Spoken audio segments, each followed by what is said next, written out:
receive a copy via email.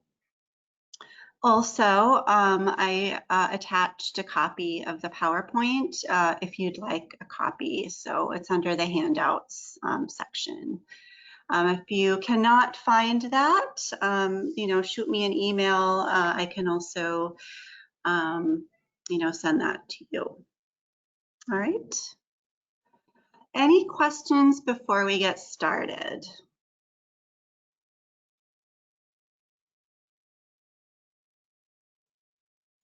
And I see that a couple of people just logged on here, so. All right.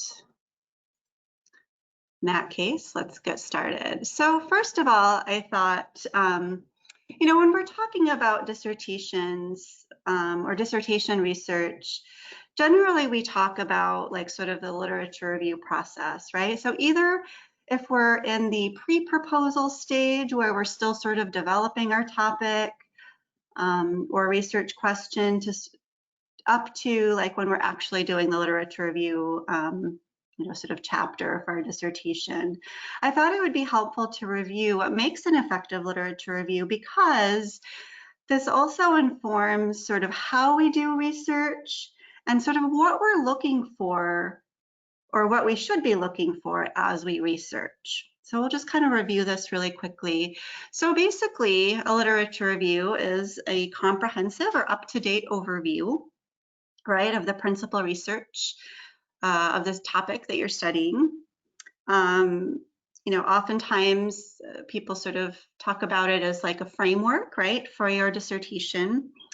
It's important to understand that it's not supposed to be sort of exhaustive, right? So it's not about listing every single sort of relevant article you can find. Rather, it's more about sort of pointing to the most pertinent studies, right? So, and we'll talk about that as we do research, like how do you know what's a pertinent study? You want to point to the most important, right, past and current research and practices in the field or related to your research question. All right. So, and of course, like the purpose of a literature review is not just to sort of list all of the research that is relevant to your topic. It's more about sort of, should analyze and synthesize that material, So you want to be able to either compare and contrast different authors' view on an issue or different researchers' views on an issue, noting perhaps areas where there may be disagreement or agreement. You may want to criticize maybe aspects of methodology. So maybe one study did a qualitative approach, and or maybe they had a small sample size or something like that. And so you want to look at that, maybe highlight, of course, the exemplary studies, so the ones that are cited over and over and over again. You want to identify either patterns or trends that you see in the literature. How is it changing over time? Highlight gaps or omissions in previous research or questions that are left unanswered. You want to be able to show how your study relates to previous studies, and we'll talk about that too as we do research, and how your study relates to the literature in general. And then, of course, you want to conclude by sort of summarizing what the literature says. So that's kind of your basic overview of like the literature review process. We break down this process into different steps. So once you've sort of identified your research question, or if you're still kind of developing your research question, one of the first steps is to sort of identify what your key terms are going to be. And then the next step would be to take those key terms that you've identified and you use those to locate literature on your topic. And then, of course, as you're locating literature on your topic, you're also critically evaluating and selecting what you're going to use. That's definitely a process. And then as you're sort of you're locating and evaluating in literature, you're also then organizing it as well. So we'll talk about some different ways that you can organize your literature. And then of course, then you have to write. So either the literature review chapter in your dissertation or even sort of that proposal. One thing to keep in mind, I put these arrows between the different stages or steps to kind of illustrate that this process is not linear. So oftentimes what happens is, you know, as we start our search, right, using the key terms that we've identified, and as we sort of find articles, you know, we may change our, you know, you may either find additional key terms or, you know, as you do research, you find that your topic changes a little bit. So it's definitely a process. And even when you get to the writing stage, sometimes we find, oh, wait, you know, we really don't have enough information on this particular aspect of our research question. Let me go back and do a little more research. So then you go and you identify maybe additional key terms and so forth. So it's definitely not always linear. All right, any questions so far? All right. So the first step really is once you have your research question, it's helpful then to sort of choose what key terms you're going to use. And as we may all know, you know, there are often multiple ways to define a topic. So, you know, there's different ways to do this. I know some people, you know, they'll take their research question, you know, you first sort of identify what the key concepts of your research question are. And then you want to sort of brainstorm related terms. And you can also use tools like Thesauri to do this. So I have an example here. Our research question is, are children who play video games more likely to be violent? So we sort of pick out the key concepts of that question, and then we sort of think about what are some other ways that we can phrase this particular subject or keyword. So, you know, with children, for example, it could be kids or youth, video games, there's different words for that. With violence, sometimes you can even, you know, aggression might be a related term to use, or antisocial behavior and so forth. So yeah, brainstorm the key concepts of your research question. And if you're not sure what search terms to use, sometimes the thesaurus can be really helpful because that can show the relationships between terms. So either synonymous terms, related terms, broader terms, narrower terms. And then also using subject terms that you find in a thesaurus can also help make your search more precise. Most of the library databases have a thesaurus embedded within the database, at least in the advanced search. So I have a little screenshot here of, you know, a ProQuest search screen. And yeah, you'll be able to find this thesaurus, excuse me, in the advanced search. That can be really helpful. You can also find keywords as you do your research. So either in the abstract, so if you find at least one or two articles, or, you know, as you're looking at articles that are related to your topic, look at the abstract, see if you can find, you know, additional terms that maybe you haven't thought of using in your search. The other place you can look is also in the details for the articles that you find. So most of the databases will include some indexing details. Usually, you know, there's a tab for that, or at the bottom of the screen, it'll list the associated subjects for that particular article and also associated keywords. All right, so somebody, I think, has a question here. Let me see. Done. Let's see, Brett, I see that your hand is raised, but you are, oh, there we go.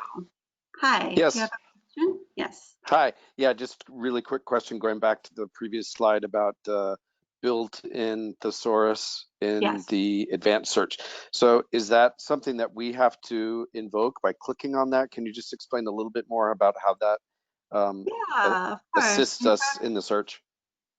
What I can do actually is I can show you what that looks like in the Great. database. That might be the easiest. So let me go in there really quickly.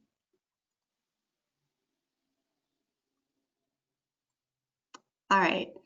So here I have an example. I'm in ProQuest and I'm in the PsycInfo database, but it doesn't, a lot of the databases will look very similar. So I'm in the advanced search, so not the basic search. And then, yeah, the thesaurus is right here. And the way that it works is you can, so let's say I wanted to use the word depression. It's a very like broad term. And then we have some suggestions here for different types of depression. And if I click on the term, it'll show me either these are sort of narrower terms, and then we can sort of add that to our search. So if I wanted to use this, I can then click add to search. And now we're searching this as a subject. So it's just another tool that you have at your disposal. As I said, sometimes it's helpful if you want to find, either related terms or synonymous terms, narrower terms, and so forth. Does that answer your question? Yes, Right. thank you. You're welcome. All right. So going back to our slides, just a second. Okay. So you can find the related subjects and keywords within the articles that you do find. And just a really quick note about the difference between subjects and keywords, which might be important to sort of distinguish between. So keywords are basically, most databases in the library, if you do a keyword search, it'll look for those words wherever they appear, either in the title, in the abstract, and then also this field right here. Subject terms are a little bit different because they are actually sort of like what we call like index terms. So like, for example, in PsycInfo, PsycInfo uses a list, right, that they use of subject terms. And then they sort of assign different subject terms to each article. And it's sort of an organized way of classifying articles. So it's a little different than keyword searching. And usually when I do searches, I'll use both. I'll use both keywords and subjects. I'll usually start with a keyword search, and then sometimes I'll, limit my search further by subject. And I can do a little demonstration of that at the end of the presentation. If you're interested, just let me know. But yeah.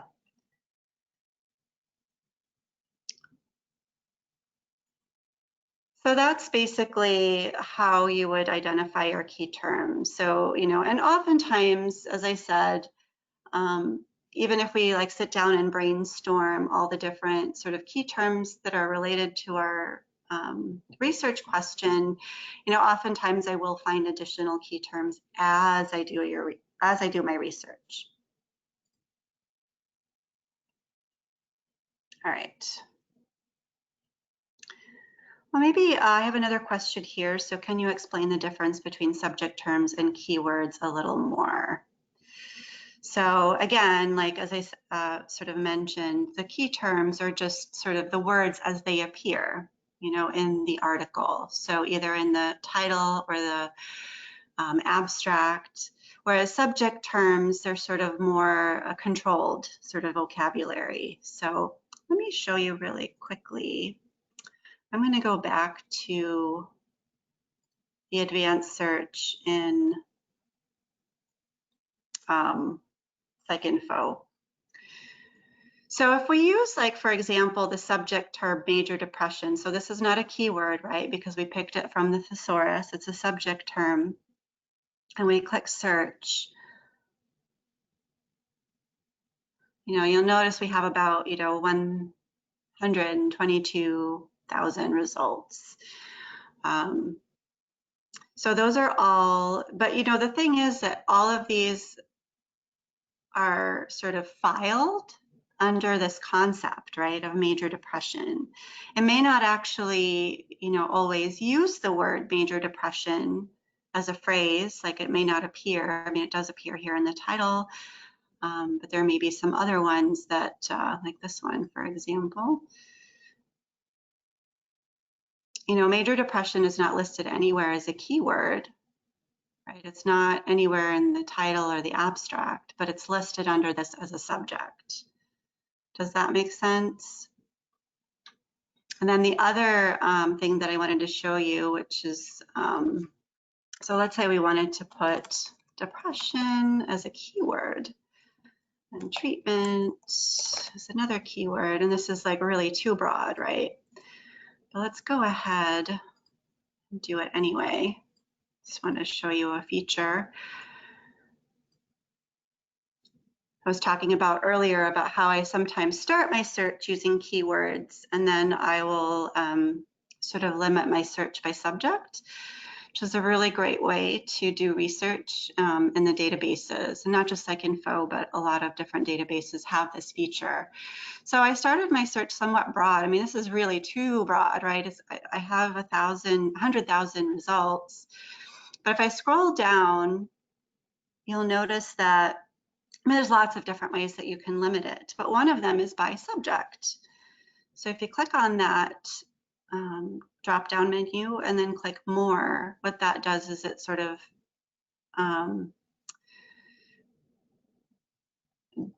divides up the results that you have, those 100 and so thousand results, by different subjects. And there are some subjects that sort of cross over, right? So I mean, treatment can be related to treatment outcomes or specific types of treatments like cognitive therapy, psychotherapy, and so forth.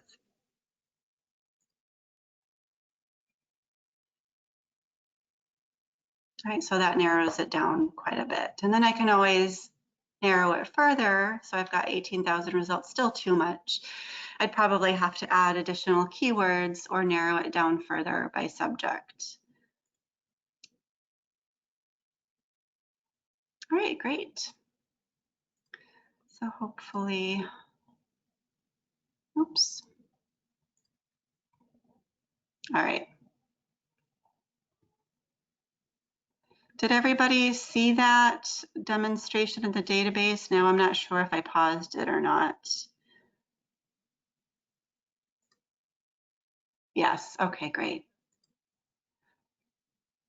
Okay, so that is selecting keywords. Oops. So the next part of this process is identifying where to search. So that means identifying and using the appropriate library databases to begin with. I know that a lot of you are used to searching within the sort of the main search screen on the library website. So it's, let me show you really quickly. So we're talking about this search, right? The search box right here. And I mean, it's fine for a lot of research assignments and that kind of thing. But when we're talking about dissertation research, this tool right here is very limited. So it only searches, I think, like 60 different databases, so not all of them. And the tools that you can use to further limit your search are somewhat limited as well. So I suggest, using some of the subject-specific databases that we have in the library. And those subject-specific databases can be Like for psychology, obviously, PsycInfo is probably the top database. If it crosses over into the medical fields, you know, databases like Medline are really great. If you're in organizational leadership or business, you know, there's several or a couple of different databases that are good for that, like Business Source. I think actually it's Elite, sorry. And ABI Inform Global. Those are really great databases to search. There's also multidisciplinary databases like ProQuest Central and Academic Search Complete.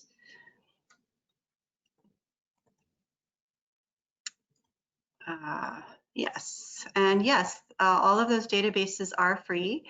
And I'll show you how to find them, because I know I get this question a lot, so I thought I'd show you. So from the library website, you can either go to Discover Databases A through Z, or there's a link right here as well. So this is where you find all of our databases. We do have them divided up by subject. So, you know, whether you're in education, you know, I've got gender studies, psychology, we have it sort of, you know, divided up here. One thing that I think is sort of hard when you're looking at all these databases, it's kind of overwhelming. There's like a ton of them. And it's hard to always know, you know, where are the best places to search. So we do have these, you know, we do have recommended databases here. So if you are looking at psychology and counseling, you know, these are sort of the recommended databases, but they're not necessarily, like, you're not going to go to every single one of these for your literature review. I mean, some of them are videos. This is some DSM-5. So if you're not sure, you know, you're welcome to consult with a librarian. We're more than happy to sort of help you with that process to identify at least, you know, what databases to search. You'll also notice on this page that if you, let me go back to the main page here. If you scroll down a little bit, there are some sort of popular databases listed here. So these are really great places. So Academic Search Premier, ProQuest Central, those are one of the two big multi-subject databases that you may want to search. Got PsycInfo, and Web of Science is a really great research database as well. But as I said, like, if you're not sure, you know, you're more than welcome to consult with a librarian, because that's something that we can help you with.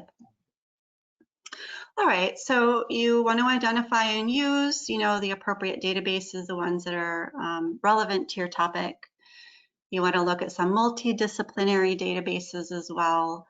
A couple other places you want to search is definitely look at our digital dissertations and theses database. I put over 1 million, but I think it's actually more like 2 million almost full text dissertations. These are helpful for a couple of reasons. I mean, you definitely want to see if there are any databases, or I mean, dissertations on your topic or close to your topic. If you do find some that are, you know, related, especially if they're more recent, it can be a goldmine of information, right? You can look at the literature review, look at the references. That can be really, really helpful. You may also want to check Google Scholar. It's a really good place to look. It's also really good to sort of check to make sure that your search has been comprehensive. If you keep looking, you know, if you keep seeing the same citations over and over again, that's a good indication. There's some stuff in Google Scholar that sometimes you won't find in the library databases. Sometimes, you know, sort of white literature, conference proceedings, that kind of thing. And you don't want to overlook books necessarily. So, and the best place to look for books actually is that search box on our library website. So we have a tab for books. I know right now we don't have a lot of access to print materials, so you can limit your search to ebooks as well. But yeah, sometimes, I mean, I definitely don't want to include a ton of books in your literature review, but they can be really helpful to provide kind of an overview. A lot of them are scholarly. They can sort of provide sometimes that theoretical background, sort of information, that kind of thing.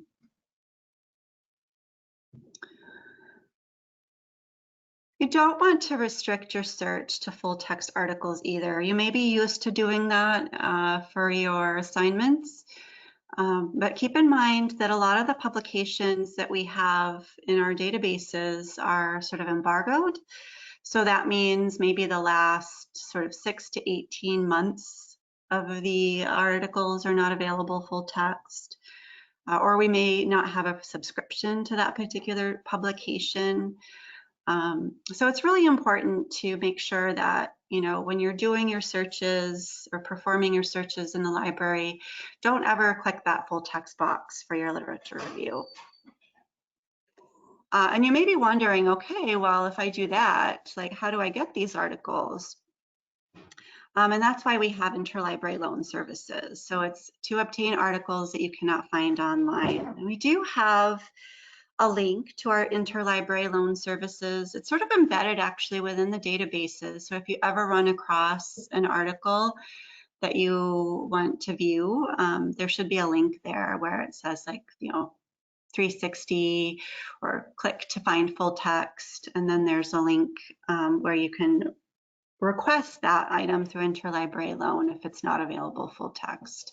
Otherwise, you can also request items through our interlibrary loan form, which you can find on the library website.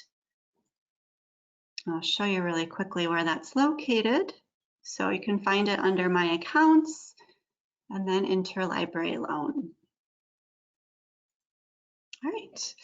I have a question here. So how long does it take to process these requests? That's a really good question. And right now, it might be taking a little bit longer because of our sort of COVID-19 situation that we're in right now. A lot of libraries are short-staffed or not open, or are open very, you know, in sort of limited capacity.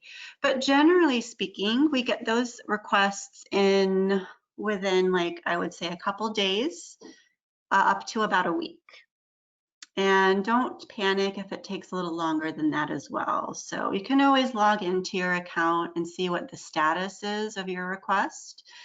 If it's still in process, or if it, you know, if it's unfilled. Sometimes that happens, like, you know, there'll be, even though it's more rare, I'd say we fill most of the requests, or we're able to get most of the requests filled.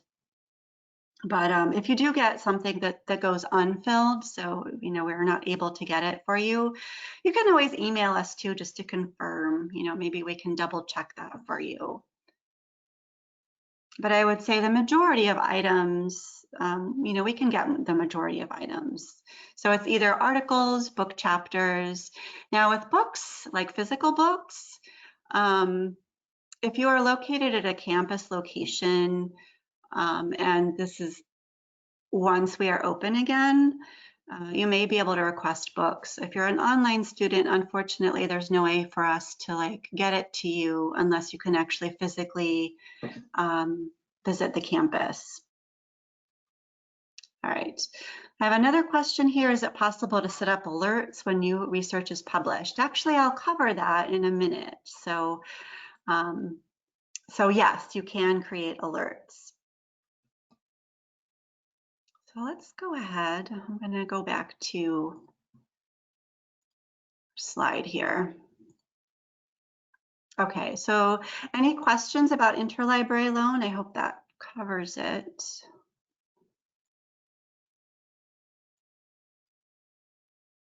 Okay.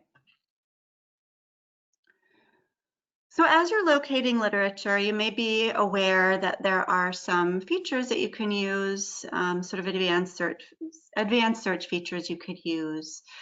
For example, those subject-specific limiters that I just showed you earlier, where you can sort of limit your search by subject. There's also other limiters as well. So you can limit to particular population in some of the databases, or a particular methodology if that's what you're looking for. You could take advantage of phrase searching and truncation. Those are a couple of different sort of advanced search features you can use. Truncation is a great tool to use if there are lots of different sort of permutations of the word that you're looking for. So for example, For adolescents, there's like adolescent, adolescence, or adolescents. So you can put like a asterisk after sort of the root of the key term, and that sort of then it will search for all the different permutations of that word. Phrase searching is another great tool. So that's putting quotation marks around your phrase. If you want your results to show articles that have those words kind of together, that appear together as a phrase. All right, I have a question here on how we limit our search to qualitative or quantitative studies. That's a really good question. So you can either limit your search to qualitative or quantitative studies by either using that as a keyword, or there are some databases that allow you to do that as well. So really quickly, so I may go back to, I have some search results here in PsycInfo. Let me see here, if I go to the advanced search. So if you scroll down in the advanced search, you'll notice that there are, let's see here, methodology. So if you're looking for quantitative or qualitative studies, you can check mark the box here. I think there's also systematic reviews and different research methods here. So that's another way, but keep in mind that not all databases have this option. So it is an option in PsycInfo, but you may not find this option in like, let's say, ProQuest Central, for example. So that's where you're going to use that as actually a keyword. So I could just put qualitative or something like that, or even a specific research method. It's not perfect, but it's definitely a way that you can do that. All right.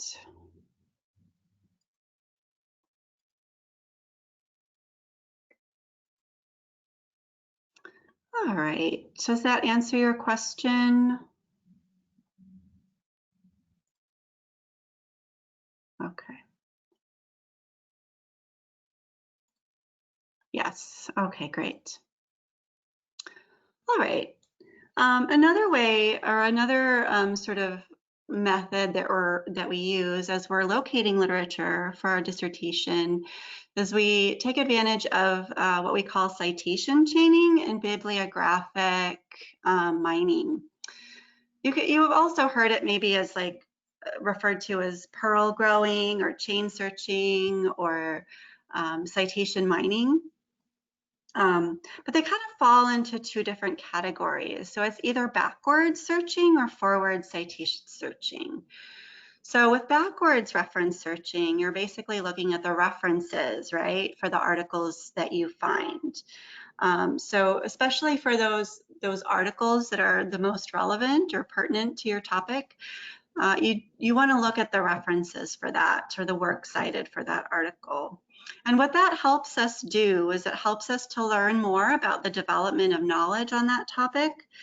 It helps us to understand sort of the origins or the development of a particular theory or construct or model. And it also helps us to identify like experts, maybe even institutions or organizations that specialize in that particular topic. So if you find like the same author, for example, cited over and over again, you may want to look at all of that author's work. So that is backwards reference searching. And then there's forward citation searching. So that is, if you find an article that is really relevant to your topic and it, there are maybe, let's say, 20 other articles that cite that article, that might be really helpful because it helps you, sort of identify maybe new findings or developments on that topic. It helps you sort of consider maybe other methodologies or analyses used to study a topic. helps sort of expand your knowledge on that topic by locating sort of follow-up studies. So it definitely helps you sort of understand that sort of scholarly conversation that is happening around your topic. So how is it changing, evolving, and so forth.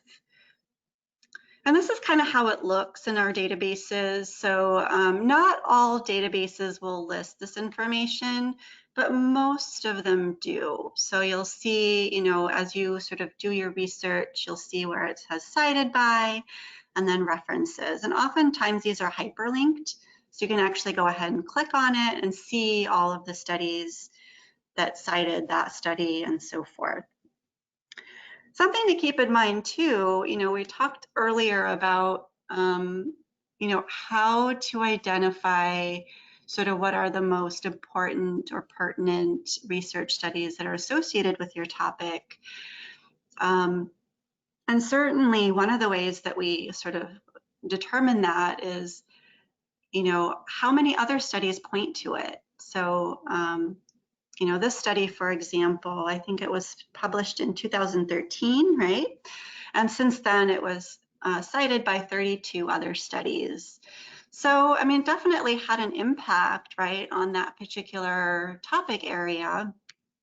You know, we may want to look at like sort of why or how. I mean, maybe it was a really important study that was done that, you know, keeps getting sort of referenced. There might be other reasons why a study is referenced. I mean, maybe it was a poorly done study. So you definitely have to check to make sure. But it definitely gives you an idea of kind of where that fits within that sort of scholarly sort of conversation that we're sort of looking at. Any questions about citation chaining or bibliographic mining? I know that was kind of a brief overview.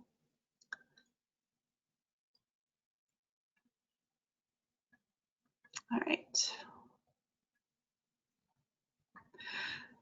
Definitely want to look at review articles as well. So sometimes if you're lucky, you'll find a review article on your topic that sort of provides sort of a detailed look at the literature on your topic. There may even be a literature review that exists on your topic. Again, you can, you know, certain databases allow you to limit your search to literature reviews or reviews. Otherwise, you can also use those as a keyword if that's what you're looking for. Couple things to consider also as you're locating literature. So you definitely want to prioritize your search. So, you know, focus on those peer-reviewed scholarly journal articles. And then, you know, you can always add dissertations, conference papers, books, or non-refereed articles, but they should not form the sort of bulk of the items that you're looking at. You know, you want to look at the peer-reviewed stuff or prioritize that. And then also rely on the most current research. So, I mean, there's no hard line. You know, you can reference even studies that have been done 20 years ago or 30 years ago, if it's still having an impact on the research today. But generally speaking, you want to rely on current research, right? I mean, that's the point of the literature review, is to sort of point to the most current research done on your topic. And yeah, commenting on those classic works. So, I mean, if there's something that's just referenced over and over and over and over again, you want to probably include that in your literature review. And then you do want to rely on primary sources as well. So, I mean, you're going to use those secondary sources, but use them selectively. And note that just because an article is published in a refereed or scholarly or peer-reviewed journal, it doesn't necessarily mean that it's a primary source. So just to kind of briefly review what a primary source is, I mean, probably a lot of you already know, you know, it's basically in the social sciences, which I think most of us are in, that would include either the results of an experiment, the results of a research study. It could also be statistical data. So, you know, articles, papers that sort of present those research studies or the results are considered primary sources. So generally what you're looking for are, you know, articles that include sections that include like methods or results. Usually there's some discussion. You know, read the abstract to get a good sense for the kind of article that's being presented. All right, and we have a question here. If we find an article in a database other than ProQuest, how do we access it? And then I'm trying to access, okay. So I will address that in a minute. Probably maybe towards the end, I can show you how to access different sort of articles or how to access specific articles within a journal. Let's see here. Well, maybe we can do that right now. So just really quickly, hold on a second.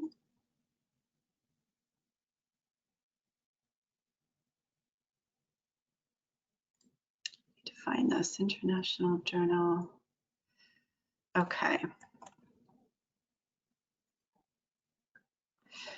So really quickly, I'm going to pause this for a second here. So ProQuest isn't the only database we have. I mean, there's lots of different databases, you know, within our library system here. All of them include a mixture. I mean, some of them, I think most of them actually include kind of a mixture of both full text and non-full text resources.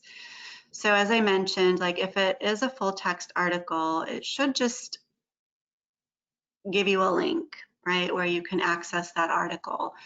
And if there are no links to the full text, then that's where you'll sort of order the item through interlibrary loan. You can always double check with us too, maybe if you're missing something or if you're not sure if you're looking for it in the correct way, you can always ask us. And then as far as like finding, somebody just asked, how do you find an article within a particular journal? And you can do that on the main library page under Browse Our Journals. And there's a link right here, just under the sort of search box here. Oops. So somebody was asking, how do you find articles within this particular journal? So we can click on search. And then it looks like we do have this particular journal. Oh, wait. May not be the right one. I'm not sure. It's the International Journal of Technology Management and Sustainable Development. And it looks like this particular journal is available 2002 to present in this particular database. We can actually click on that. And then we can either search within that publication here, or sometimes we can even search the particular sort of volumes and years right here. So if we wanted to look at the most recent issue, there's one right here. Click on that. So that's how you find or search particular journals within our databases. Oops. I think I had that paused just a second. So really quickly, it's Browse Our Journals, and then search. Oops, make sure you spelled it right. And then, as I said, you can click on the link here. It looks like it's, yeah, 2002 to the present. If it was an article that was like previous to the 2002, then that would be an article that you would request through interlibrary loan, because we do not have it full text. All right.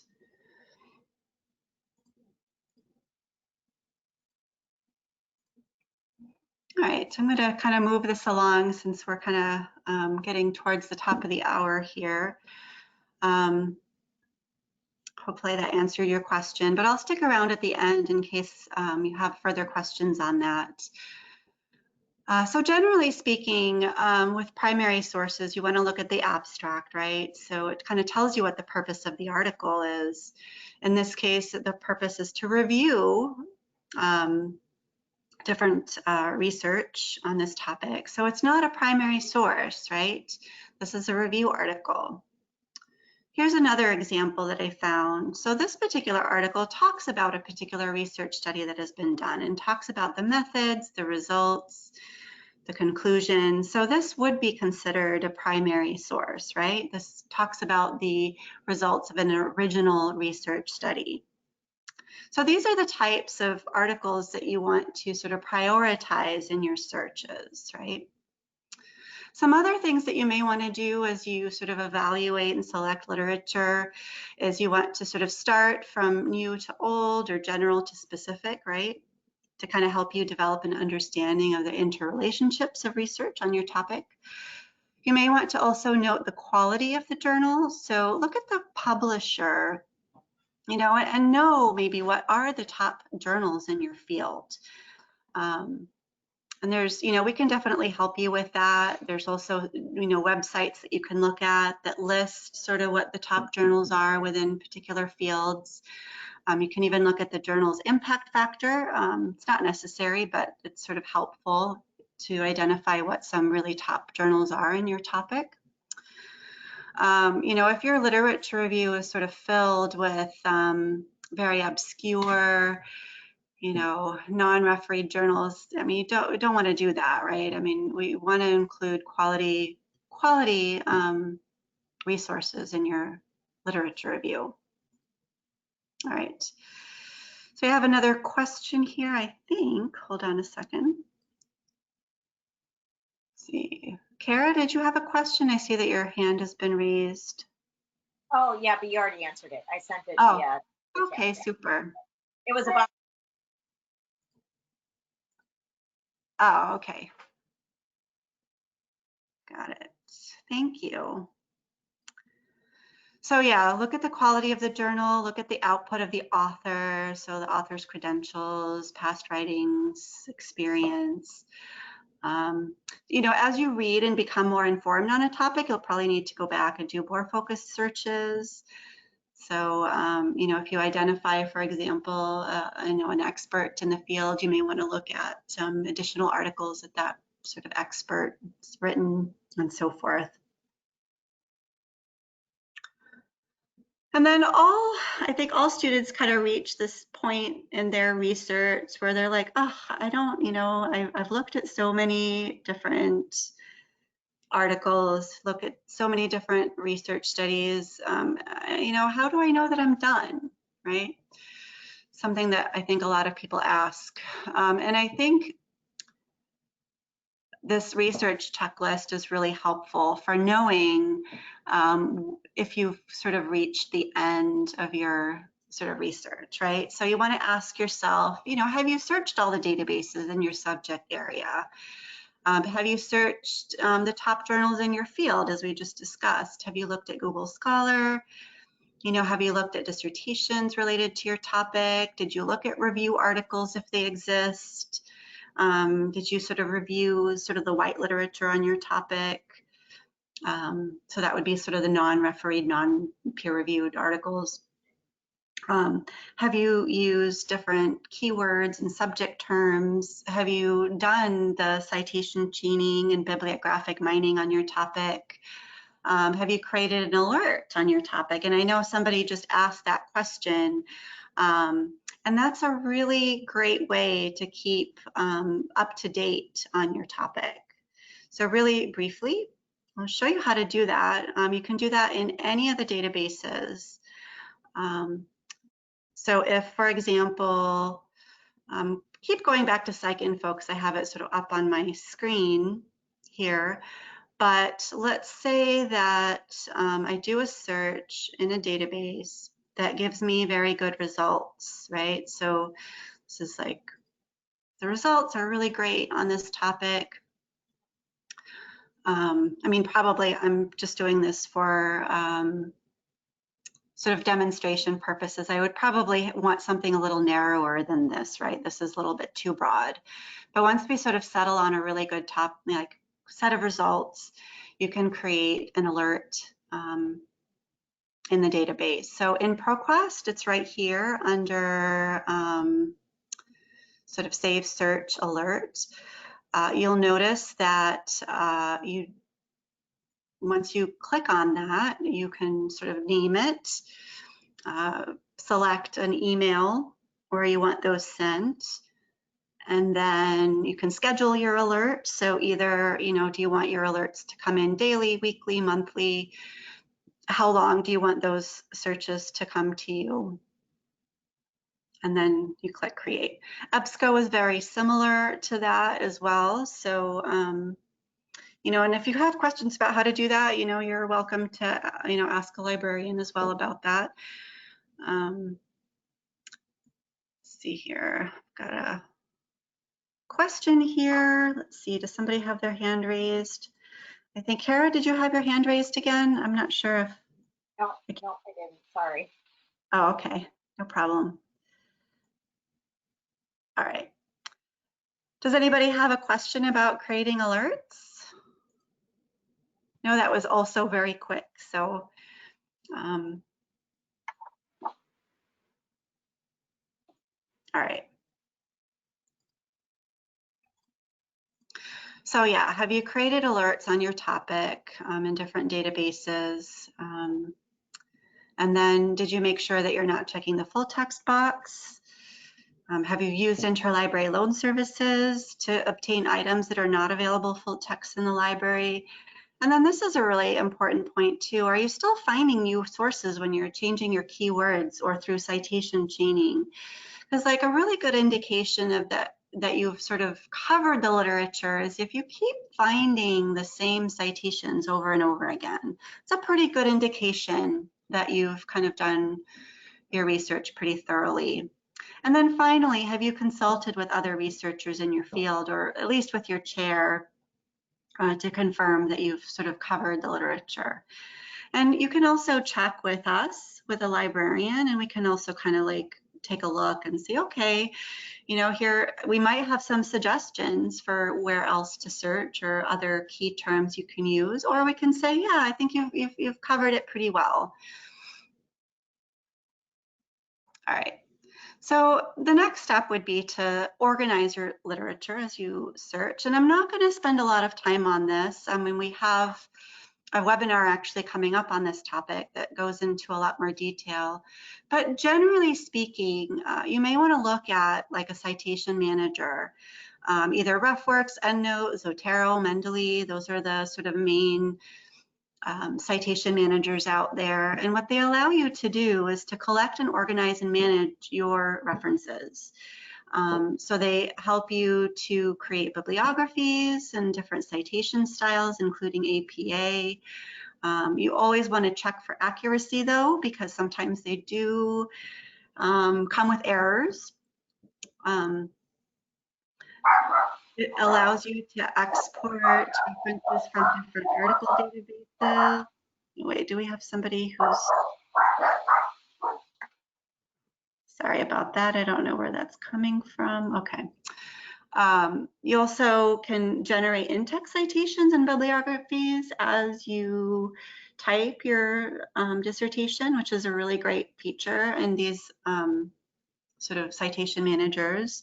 They actually like work with your word processor, so that can be really helpful. And you can, organize it into different folders, so it's really great. Create notes. There's also sort of folders embedded within the different databases as well. So if you're using a lot of like ProQuest databases or EBSCO databases, you can create a free account that allows you to also save articles. It allows you to save your searches, which is really nice. So, if I do a search on my topic and I don't really have time to go through them, I can save it and then go back to it later. And then I don't have to think about, oh, wait, what key terms did I use or how did I do that search? It's just saved.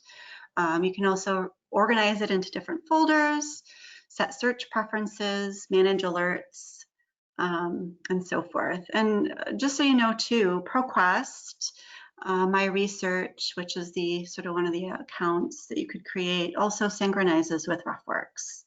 So if you are interested in using RefWorks, which is something that we do subscribe to through the library, you can do that.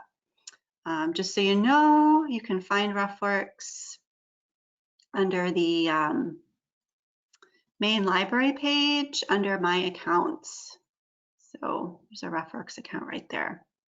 But as I said, it's beyond the scope of this particular webinar to talk about more detail. I just mostly wanted to kind of point out that those tools are available as a really good way to organize your literature.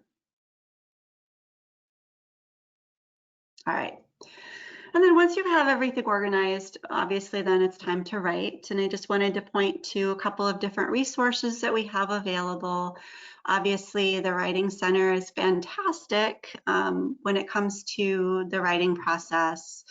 I included the website here for your reference. They've got, you can schedule an appointment, you can look at the past webinars that they've done. In fact, I have a link here for the webinars from the Writing Center that include one on the literature review process.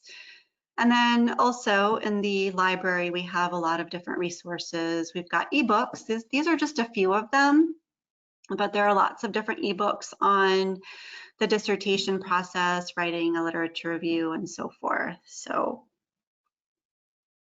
And then finally, of course, help is available through the library as well. So if you want to schedule an appointment with a librarian, you can do that under the Find Help tab. All of our schedules are up, so you can sort of reserve a time to talk to a librarian. You can also use our chat feature, just kind of more like sort of quicker questions that you may have. You can also email us.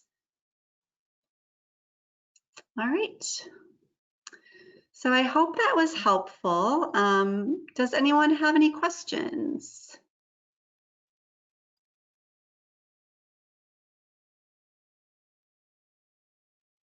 Anything? I know that was like a super quick overview, covered a lot of ground.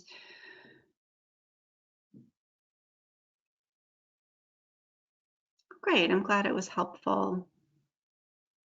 No questions. Okay. Well, here's what I'll do. So I'll stick around for a few more minutes. Otherwise, if you don't have any questions, thank you so much for coming. There's a quick survey at the end if you want to fill it out once you close out the window. We're always looking for feedback. This is the first time I've actually offered this webinar, so I want to make sure that it's relevant. So any comments that you may have are really helpful. Otherwise, yeah, I'll stick around for a few more minutes. Have a great night, everyone. Thank you.